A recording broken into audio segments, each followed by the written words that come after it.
The house on Greymore Lane had been empty for 6 years, yet everyone in the town of Blackridge swore it was never truly abandoned. Children crossed the street to avoid it. Adults pretended it wasn't there at all. The windows were dark, the paint peeled like old scars, and the front porch sagged as if it were tired of holding secrets. But the real reason people whispered about the house wasn't what could be seen from the outside.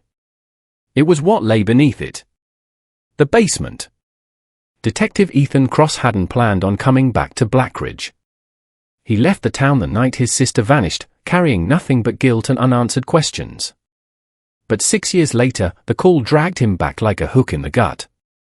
A body had been found. In a basement. As Ethan stepped out of his car, the autumn air smelled of damp leaves and rot. The old house loomed ahead, barricaded with police tape fluttering weakly in the wind. Officer Lena Morales met him at the curb. "Didn't think I'd ever see you back here," she said quietly. "Neither did I," Ethan replied, staring at the house. "Who found the body?" "A realtor. City finally decided to sell the place." Ethan's jaw tightened. "After all these years?" Lena nodded. "You should know, it's bad." The basement stairs groaned under Ethan's weight, each step protesting like it remembered what had happened here. The air grew colder the deeper he went. A single bulb hung from the ceiling, casting a sickly yellow light over concrete wall streaked with rust-colored stains. In the center of the room lay skeletal remains, partially wrapped in plastic. Ethan crouched beside them. Female. Small frame. A cracked silver bracelet clung to the wrist. His heart slammed against his ribs. He knew that bracelet. Emily Cross had been 19 when she disappeared. Smart. Stubborn. Too curious for her own good. She believed Blackridge hid something rotten beneath its quiet streets, and she was determined to expose it. She had kept notes, recordings, names. Then one night, she vanished. The town moved on. Ethan never did. He swallowed hard. "Has dental confirmed?" Lena hesitated. "Not officially." "But?" She didn't need to finish. Forensics swept the basement, but Ethan noticed something odd. Scratches on the concrete wall. Not random. Words. He wiped away grime carefully. "Help me." "They know." Ethan's hands trembled. "This wasn't just murder," he muttered. "She was held here."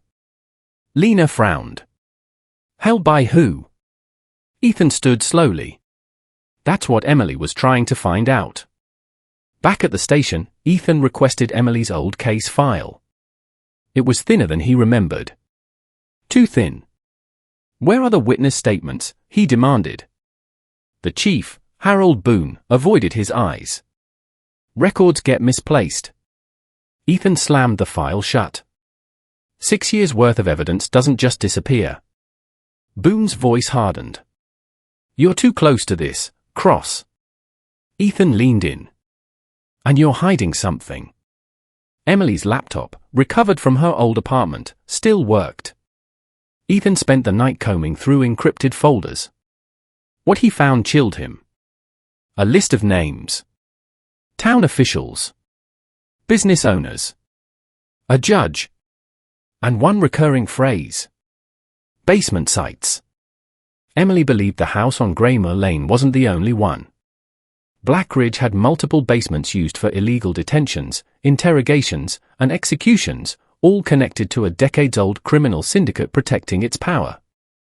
Human trafficking. Money laundering. Murder. And the police were involved. Ethan was leaving the station when a black sedan pulled up beside him. The window rolled down. "Chief Boone." "You should drop this," Boone said calmly. "Emily made mistakes." Ethan clenched his fists. "You killed her." Boone sighed.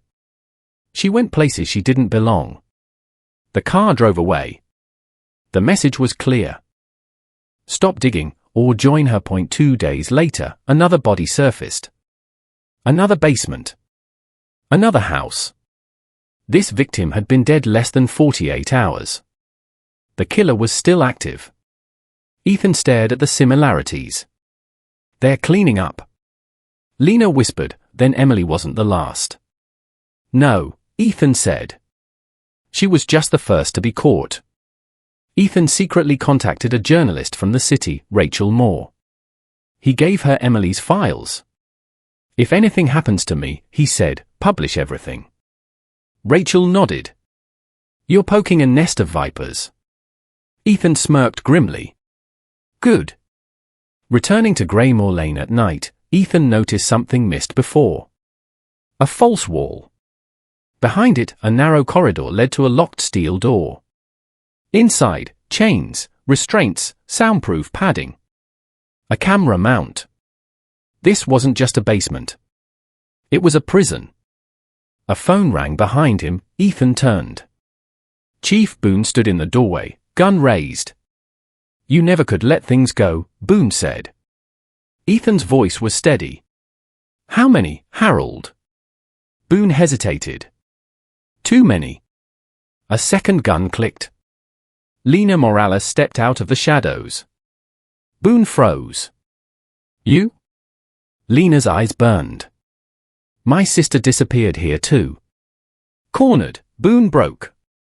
He confessed to overseeing the basement network, protecting powerful men, silencing whistleblowers. Emily had uncovered everything she begged, Boone whispered. She begged to see her brother. Ethan's eyes filled with tears, but his aim never wavered. Police sirens wailed above. Rachel had leaked the story. The town was burning. Boone was arrested. So were 6 others. Basements across Blackridge were raided. Dozens of missing persons cases reopened. Families finally got answers. The town's perfect image shattered. At Emily's funeral, Ethan placed the silver bracelet back into the earth. "I'm sorry," he whispered. "I should have listened." The wind rustled the trees like a reply, and months later, Ethan prepared to leave Blackridge again. But before he did, he returned to the basement one last time. The house was empty. Silent. Yet as he turned to leave, he noticed fresh scratches on the wall. 3 words. "You found US." Ethan stepped back slowly. Some secrets never stay buried. And some basements are still waiting.